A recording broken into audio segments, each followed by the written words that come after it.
भारत में सर्वाधिक बिक्री वाली ई स्कूटर ओकिनावा अब आपके शहर बालाघाट में। New Okinawa I praise plus intelligent scooter, the one for all scooter 2 से 3 घंटे में फुल चार्ज 160 किलोमीटर की रेंज पर उपलब्ध। साथ में भारत सरकार की फेम 2 स्कीम के तहत 49,500 की subsidy. Okinawa praise pro electrifying India की फर्स्ट स्वेग स्कूटर 2 से 3 घंटे में फुल चार्ज 110 किलोमीटर की रेंज में उपलब्ध। भारत सरकार की फेम 2 स्कीम के तहत 28,500 रुपये की subsidy. Okinawa ridge plus your kind of smart scooter 2 से 3 घंटे में फुल चार्ज 100 किलोमीटर की रेंज पर उपलब्ध।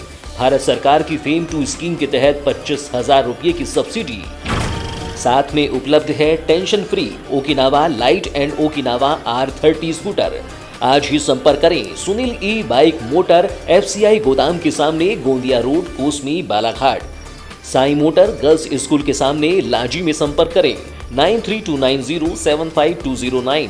प्रकृति ई बाइक बैहर में संपर्क करें 9754096514। अंकु ई बाइक उत्कृष्ट विद्यालय के सामने कटंगी। Mobile number 7000429620 7999685886।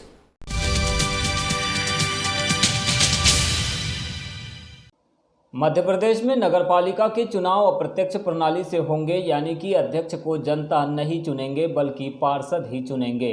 प्रदेश में सितंबर अक्टूबर में 2 चरणों में निकाय चुनाव कराए जा सकते हैं। नगरीय निकाय चुनाव की तैयारी को लेकर राज्य निर्वाचन आयुक्त BP सिंह ने समीक्षा बैठक में कहा है कि अध्यक्ष और महापौर का निर्वाचन अप्रत्यक्ष प्रणाली से ही होगा। चुनाव की तैयारी समय सीमा में पूरा करने के निर्देश दिए।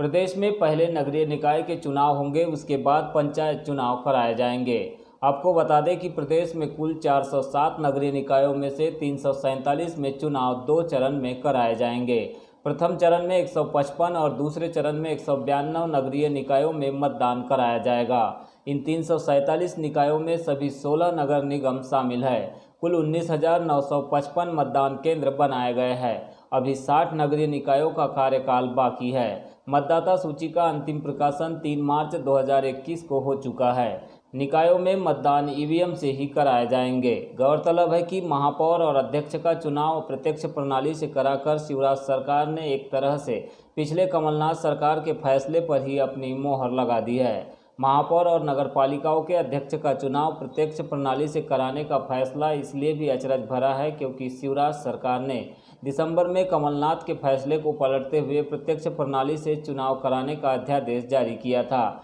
लेकिन पिछले विधानसभा सत्र में सरकार कोई विधेयक नहीं लाई थी।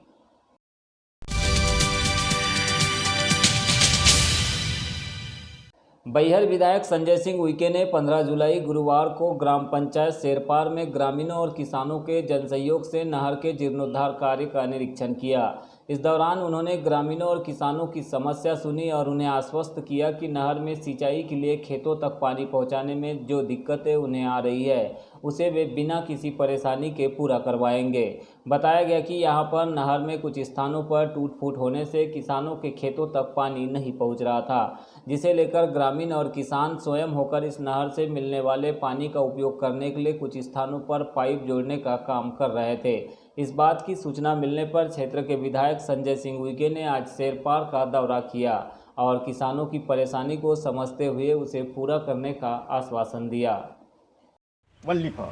तो ये वाला काम हो चुका है। इसको हमको सबसे ज़्यादा मजबूती की बात यहाँ आ रही है, हम वहाँ यहाँ पाइप देना है। उसके बाद में वहाँ पर एक ट्रेंच बना हुआ था, नाली थी, उसको बनवा देता हूँ। काय से तुम्हारे अभिसरण काय से रोजगार करेंगे, ठीक है ना। तो कुछ लोगों का मजदूरी भी चढ़ा देंगे, लोग पैसा दिए या जो लोग लगा चुके उतने जनहित में हैं तो और अच्छा कर देंगे। रोजगार गारंटी से अभिसरण करा देता हूँ।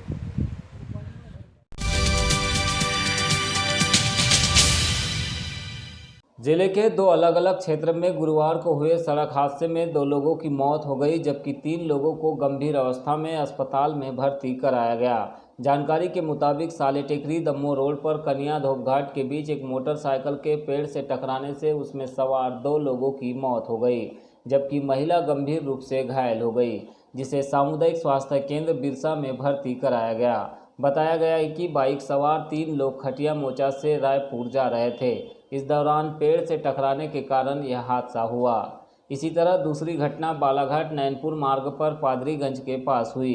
इस घटना में स्कॉर्पियो और रेत से भरे 709 के बीच टक्कर हुई, जिसमें स्कॉर्पियो में सवार लोगों को चोट लगने के कारण एम्बुलेंस के माध्यम से नैनपुर भिजवाया गया।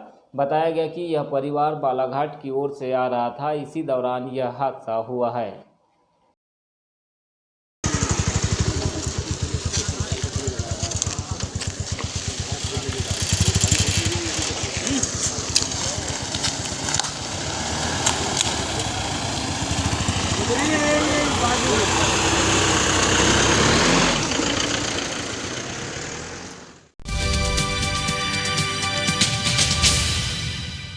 भाजपा जिला कार्य समिति की बैठक गुरुवार को स्थानीय बीजेपी कार्यालय में संपन्न हुई।